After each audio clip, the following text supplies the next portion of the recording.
I'm Brandon Vaidyanathan, and this is Beauty at Work, the podcast that seeks to expand our understanding of beauty, what it is, how it works, and why it matters for the work we do.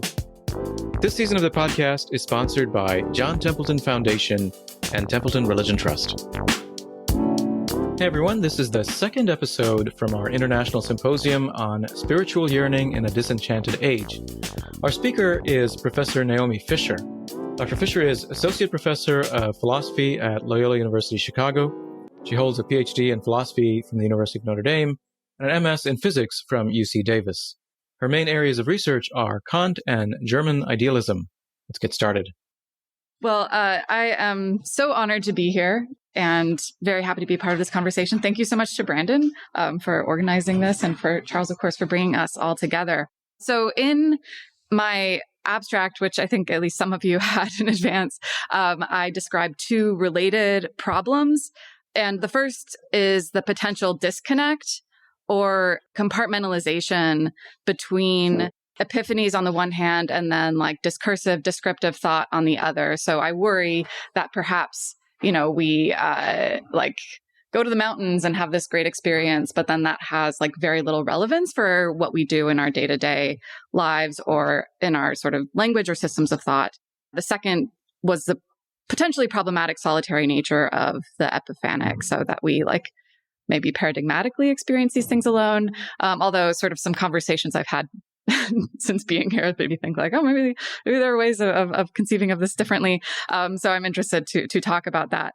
But in these comments, I'll actually focus primarily on the first thing and the way that the Romantics and Schelling in particular think of the imagination as providing a kind of mediation, because I think that's where maybe these German idealists and Romantics have something interesting to say to us about how the imagination does some mediating work between this sort of experience, insight into some absolute, and then on the one hand, and then systems of thought on the other.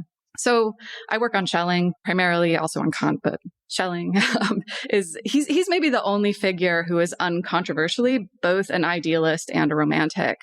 So I believe his philosophical works are an excellent resource for understanding the philosophical contours of Romanticism in his identity philosophy period. So that's in the years, so right after Jena, or he's still at Jena, but right after the sort of heyday of Jena, in the years 1800 to about 1804, 1806, he becomes really interested in the function of the imagination and art in giving intuitive access to the absolute and specifically to its unity. And Neoplatonic scholars will, yes, the one features heavily here. So I've put some texts on your handout, and these are typical for Schelling at this time. Schelling has a division similar to that I read also in Cosmic Connections between sort of systematic scientific thought on the one hand, and then on the other hand, what Schelling calls variously absolute cognition, exhibition, reason, intellectual intuition. And he's keen to demonstrate the mutual relevance of these two modes of thought. So crucial to Schelling's view of the connection between these modes of thought is the imagination. We imaginatively represent the particular object, whether it's an object in nature or a work of art, as an expression of the absolute. And in doing so, the features of that object, which are relevant to its integrity and unity, come to the fore. So Schelling draws an analogy with geometrical proof to highlight the connection between intuition on the one hand and discursivity on the other. So in a geometrical proof, a single triangle constructed by the geometer can exhibit the essence of space or triangularity more particularly in a geometrical demonstration. He says, and this is one of the quotes on your handout, "The triangle that the geometer constructs is the absolute, the simply real one." So just as the geometer with the imperfect and particular triangle is exhibiting the essence of triangularity, so too any finite thing, seen in the right way, exhibits the absolute. So the geometer knows which of the features of the triangle are relevant to the demonstration and which are not. To attend in the right way to the triangle is something we do, I think, naturally, but it's sort of remarkable, I guess, when you sort of think why is this particular angle not relevant, but the way that I can draw a curve over here with a compass is relevant. And so being able to attend to those features which exhibit the very nature of space, as opposed to sort of the mere particularity of a triangle, seems like something we're doing maybe with the imagination. And so something similar enables the connection, I think, between this epiphanic insight and other kinds of discursivity. So we imaginatively see the things around us in terms of their relation to the absolute, their exhibition of the absolute, and the truth about their essence is made manifest, from which we can then draw discursively articulated conclusions. So Schelling talks a lot about genius, which is a word with a lot of baggage, but I think he's thinking primarily of Goethe, and specifically Goethe the poet, of course, but also Goethe the scientist, the botanist. So where Goethe is able to sort of recognize the same absolute form in like the structures of plants and sort of the generation of leaves. He also does work on like the skeletal structure of human beings and animals and the similarities there. So this notion that we can sort of see the unity of the integral unity of the particular thing, and also recognize the same form in its mutual instances, or the same essence perhaps in its mutual instances, is Schelling attributes that to this like poetic insight. So works of art are both created and seen aright through the activity of the imagination.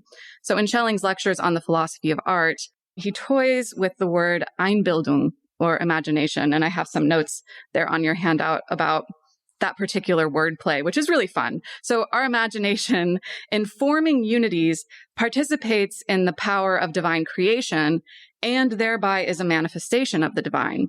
Not only do we manifest the divine in such creation, but the works of art that are created are themselves images of the absolute. And so he states that the excellent German word Einbildungskraft, power of the imagination, actually means the power of integration. In Einsbildungskraft,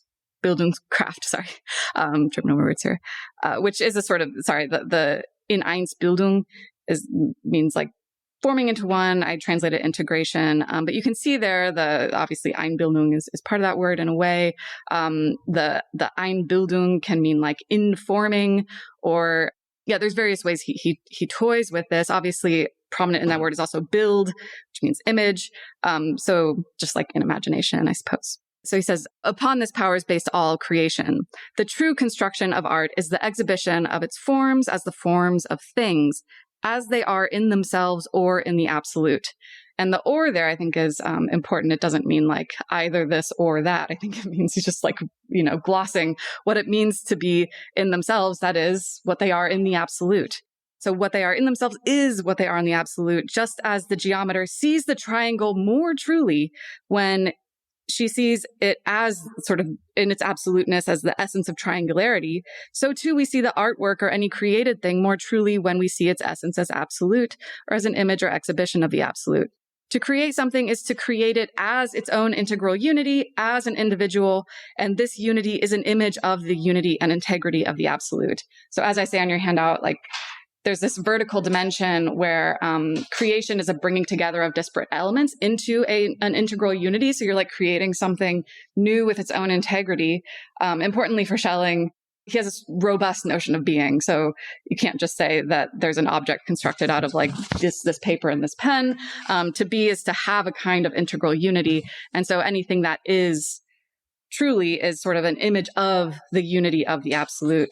And we can compare Schelling's theorizing here to the work of the Romantics. So I have Novalis's poem there on your handout, the Marienlied. Let me just read it. I see you in 1,000 images, Maria, beautifully expressed, yet none of them can depict you as my soul perceives you. I only know that the world's turmoil, since then like a dream, fades away, and an indescribably sweet heaven remains eternally in my heart. It's obviously more pretty in the German, but this was my sort of wooden translation.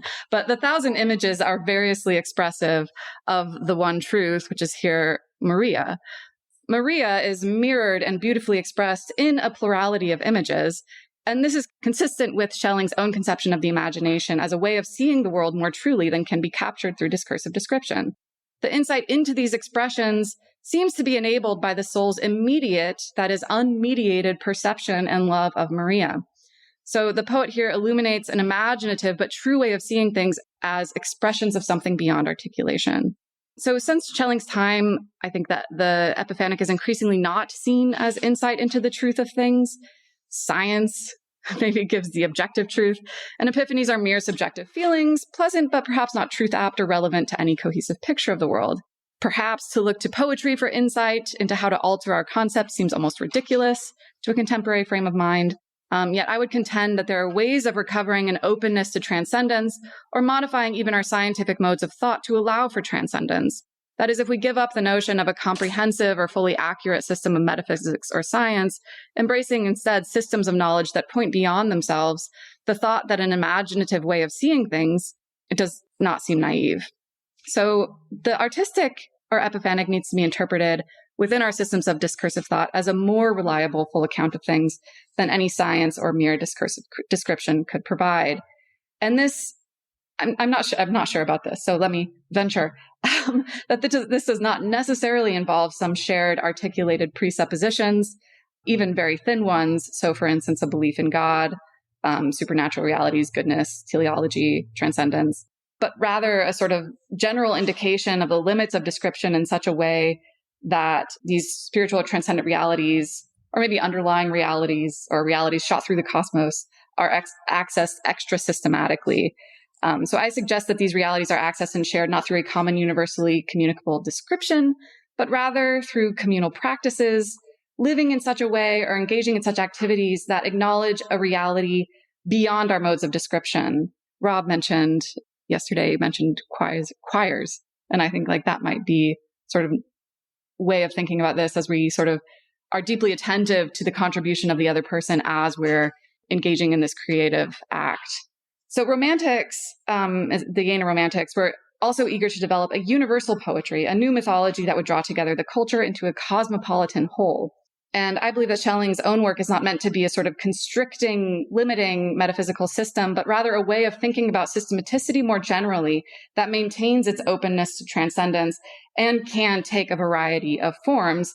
And this is in part evinced by his development of multiple philosophical systems and methods, which are not themselves meant to be exclusive or competing, but rather different ways of imaging and articulating the conceptually inexhaustible world in which we live. All right, folks, that's a wrap for this episode. If you enjoyed the episode, please share it with someone who would find it of interest. Also, please subscribe and leave us a review if you haven't already. Thanks, and see you next time.